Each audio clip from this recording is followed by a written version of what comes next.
Hello everyone, this is my presentation for the literature review. I chose the book The Art of Statistics, How to Learn from Data. This book is a broad introduction to statistical thinking, and it emphasizes a lot on how data is transformed into meaningful insights rather than a single number which is given by a formula. It also lays a lot of attention to the PPTAC model, in which when we recognize a problem, plan how to solve that, collect and analyze data, and present conclusions. However, this isn't a normal statistical book in which we're given formulas where we use them and get a single answer. It gives real world examples that conveys effective statistical practices beyond mathematical tools, and it also lays onto understanding principles and themes of statistics. The central message conveyed here is that statistics is making sense of data, making sense of uncertainty and probability, rather than producing a definite answer by a specific formula. It also talks about dangers of misinterpreting risks, over reliance on p values, and how poor visualizations choices can result to selectively representing data.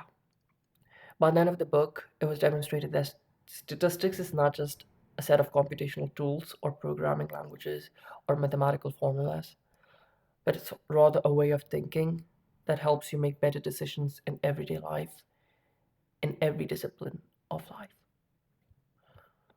For my review, I chose 6 sources from the book itself, 1 source from the paper by the instructor, and 3 second-degree sources, and also chose 2 sources selected by me.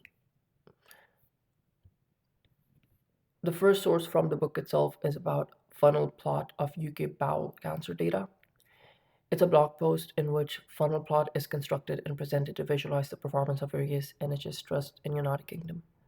The theme of this blog post is about correlation versus causation, of how we do not necessarily have to interpret a correlation in data to consider a causation. The author uses a funnel plot to recognize outliers, specifically of trusts whose performance fall outside the expected control limits. So these are outliers. And these outliers are highlighted and discussed as a potential indicator of really good or really bad performance. This blog post demonstrates how statistical models, like the one underpinning the funnel plots, are used to make sense of variation in observational data. One of the reasons why I did not like this post is that although it's a good post, it's really old. It's from 2011, and the math doesn't change. However, it still doesn't explain the concepts of statistics in an easy way. It talks more about correlation and causation and how outliers can distort data, but it doesn't necessarily explain in a storytelling method of how to read that data. The second source is from another book, and the first few phrases are an argument for divine providence.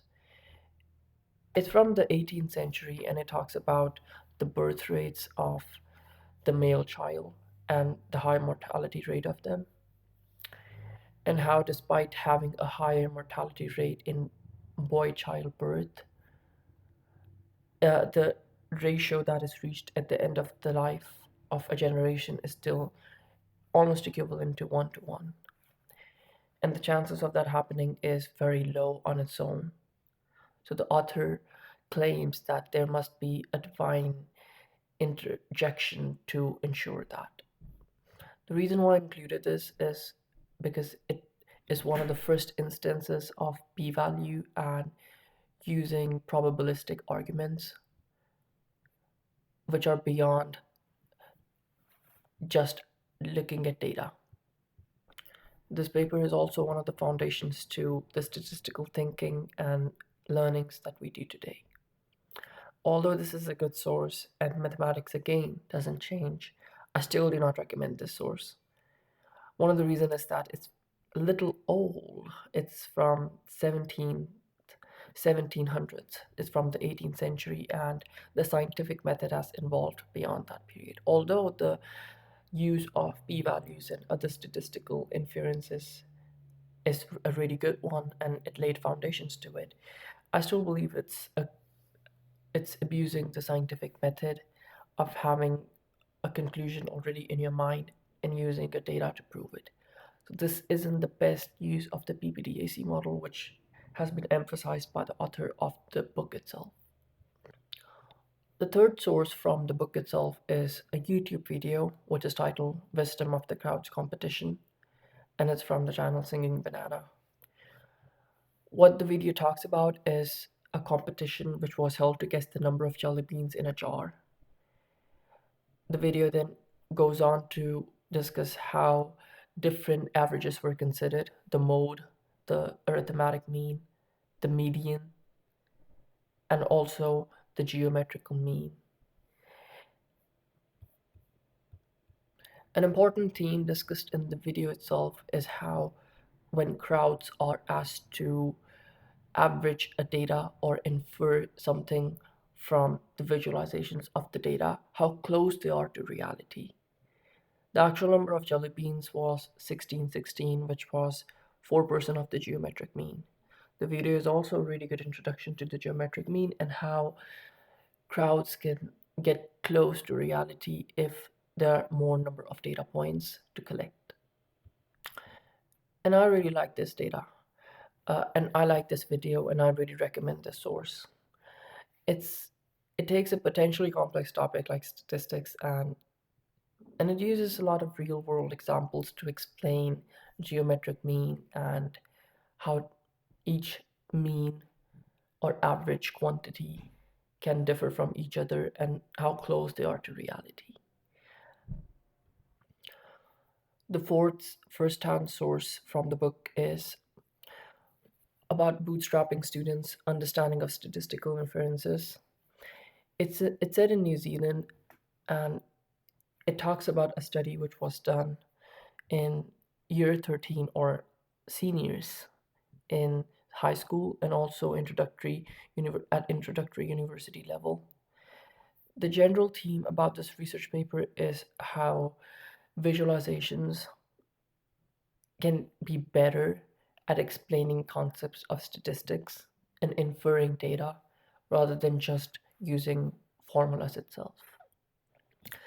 And I included this citation because it exemplifies a pedagogical shift from classical mathematical centric inferences in teaching and moves on to visualization and simulation based approaches. And the author says that there's a strong correlation between statistical reasoning learning and visual and simulation based learning. The fifth source from the book is about mapping tree density at a global scale. It talks about how geospatial data and satellites were used to count the number of trees and how they changed over time. The general theme about this article is how a tree is defined just by looking at the top, and it reminded me of the coastline paradox. In this particular problem, it was hard to hard to point out to what a tree is just by looking at a canopy.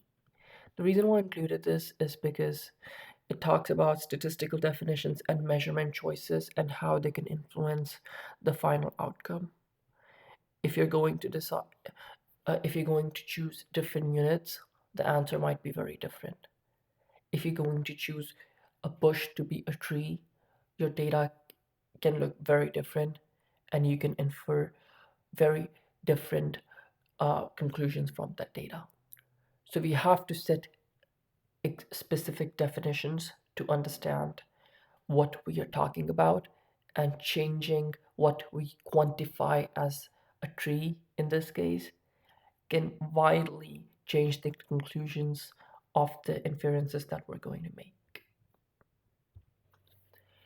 And generally speaking, the most two recommended sources, in my opinion, are the the YouTube video about the wisdom of the couch competition, which was about the number of jelly beans, the mean and the median and the geometrical mean, and another second-hand source, which was about estimating reproducibility uh, problems in the psychological studies, which talks about how it becomes more and more difficult to reproduce many studies in psychology because statistics is simply misused by a lot of people in psychology, unfortunately.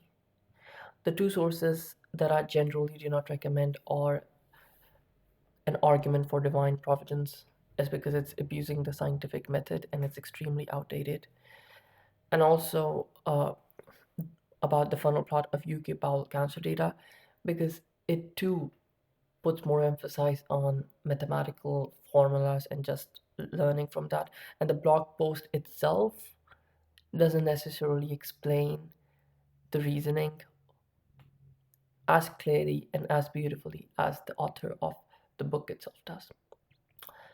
That was my literature review. Thank you so much.